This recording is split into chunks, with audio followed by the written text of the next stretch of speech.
Assalamualaikum warahmatullahi wabarakatuh. Bertemu lagi dengan RN Sunarsi. Alhamdulillah kita bisa bertemu lagi ya setelah 3 hari vakum. Karena biasanya saya per 3 hari itu pastilah bikin video ya. Mudah-mudahan aja ada manfaatnya.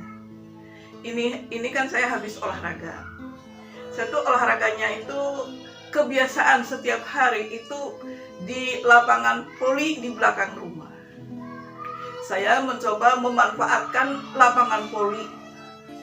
Lumayan ya kalau kita berolahraga ya, entah lari, entah jalan cepat gitu, entah sekedar jalan-jalan di sekitar situ ya, alhamdulillah badan kita menjadi sehat, kita menjadi semangat, kita bisa menjadi lebih bahagia lagi karena kita bisa melihat pemandangan luar yang begitu indah.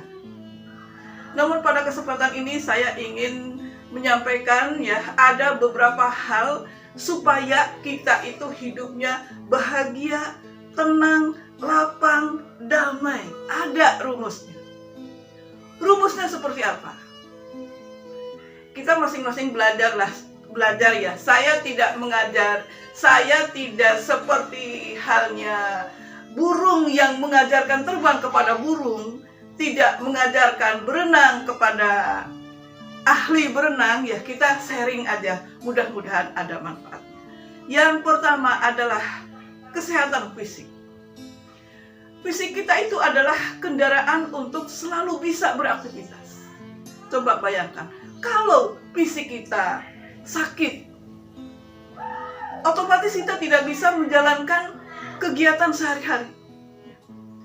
Contoh ya, sebagai ibu rumah tangga, kalau sakit, dia tidak akan bisa menjalankan fungsinya sebagai ibu rumah tangga. Tidak bisa menyiapkan makan, minum, bekerja di rumah, dan lain sebagainya. Karena fisiknya sakit. Kemudian seorang suami juga kalau fisiknya sakit, tidak bisa mencari nafkah. Makanya yang pertama adalah kesehatan fisik. Karena fisik adalah kendaraan untuk supaya kita selalu bisa beraktivitas secara optimal. Kemudian yang kedua, kesehatan mental. Kalau mental kita tidak sehat, akan berpengaruh terhadap fisik dan pemikiran. Jadi kita harus menjaga supaya mental kita sehat. Salah satunya dengan cara apa? Dengan olahraga. Karena dengan berolahraga maka akan menimbulkan rasa kepercayaan diri. Mental yang sehat itu ya bisa penyebabnya karena depresi, karena tekanan kehidupan, kemudian karena kurang bergaulan, karena minder, karena merasa diri itu tidak bersyukur ya, tidak bersyukur dengan apa yang Tuhan berikan, selalu merasa kurang, selalu merasa dirinya itu jelek. Itu adalah hal-hal yang menyebabkan sakit mental atau mental yang tidak sehat. Padahal dalam hal ini, mental sehat itu sangat penting sekali supaya kita bisa menjalankan kehidupan dengan bahagia, tenang, damai. Kemudian yang ketiga adalah kesehatan emosi. Selayaknya lah kita bisa menjaga emosi kita supaya tetap stabil. Jadi kita itu jangan terkena atau kita itu selalu menjaga diri dari hal-hal yang toksik. Kalaupun misalnya kita memiliki teman yang toksik, atau tetangga yang toksik, atau keluarga besar yang toksik, atau misalkan media sosial, netizen, orang-orang yang toksik dengan kita, yang benci dengan kita, maka kita tidak perlu memasukkan ke dalam hati. Karena kapal itu akan karam kalau sedikit demi sedikit air masuk ke dalam kapal. Dan kita akan tetap tangguh kalau kita tidak memasukkan kebencian orang ke dalam pikiran kita. Jadi kita tetap tangguh dan kita sehat secara emosi. Jadi kita tidak meledak-ledak, tidak merasa orang lain benci dengan kita, kita jadi emosi. Kita aturlah emosi kita supaya tetap stabil. Juga ada banyak hal supaya kita itu selalu stabil secara emosi ya. Misalnya kita selalu bersyukur dengan apa yang Tuhan berikan. Kan akan membuat emosi kita nyaman, tenang. Kemudian kita juga selalu refreshing ya. Refreshing mendengarkan musik atau karaokean, atau kita bisa menghibur diri dengan melihat tontonan-tontonan yang menarik. Itu juga akan melatih emosi kita supaya tidak meledak-ledak ya, atau tetap stabil emosinya. Kemudian yang selanjutnya adalah kesehatan finansial. Ini penting sekali ya dalam kehidupan kesehatan finansial. Karena ketika finansial kita tidak sehat, maka akan kena imbasnya ke dalam diri kita.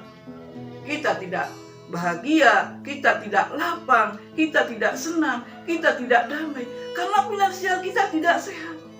Contoh ya, kita besar pasak daripada tiang, besar pengeluaran daripada pemasukan. Itu akan menyebabkan sakit finansial. Artinya finansial kita itu tidak dijaga kesehatannya.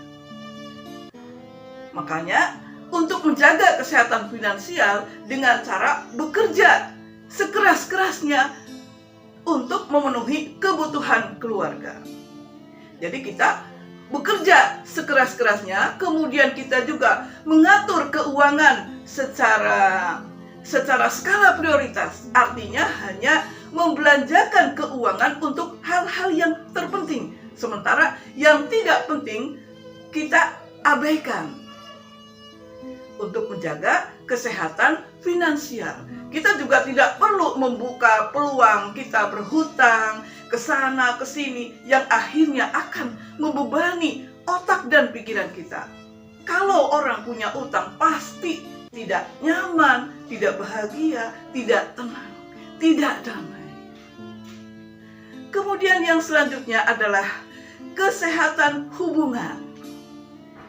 Dalam hal ini, yang pertama, hubungan dengan Tuhan harus sehat. Karena kita diciptakan oleh Tuhan, maka kita harus selalu bersyukur dengan apa yang Tuhan berikan. Jaga hubungan kita sebaik-baiknya. Dengan cara kita menjalankan apa yang menjadi perintahnya, juga kita menjauhi atau tidak melaksanakan apa yang dilarangnya. Kemudian ya, kesehatan hubungan itu kita juga menjaga hubungan baik dengan sesama. Jangan sampai ada friksi antara kita. Jangan ada dusta di antara kita. Jangan ada permasalahan. Ya pastilah orang hidup pasti ya ada masalah ada. Dengan keluarga, dengan teman, dengan tetangga, dengan siapa pasti kita juga ada clash sedikit-sedikit. Tetapi kita harus segera memperbaiki. Jadi supaya kita hidup tenang, nyaman, bahagia. Hal-hal yang membuat hati kita tidak nyaman, kita segera perbaiki. Artinya kita harus tetap berbuat baik kepada siapapun yang tidak baik kepada kita. Mungkin itu saja ya dari saya. Jadi, hal-hal tersebut harus kita jaga kesehatannya supaya kita hidup menjadi bahagia, hidup menjadi tenang, hidup menjadi lapang, dan hidup menjadi damai. Kita jaga kesehatan. Wassalamualaikum warahmatullahi wabarakatuh.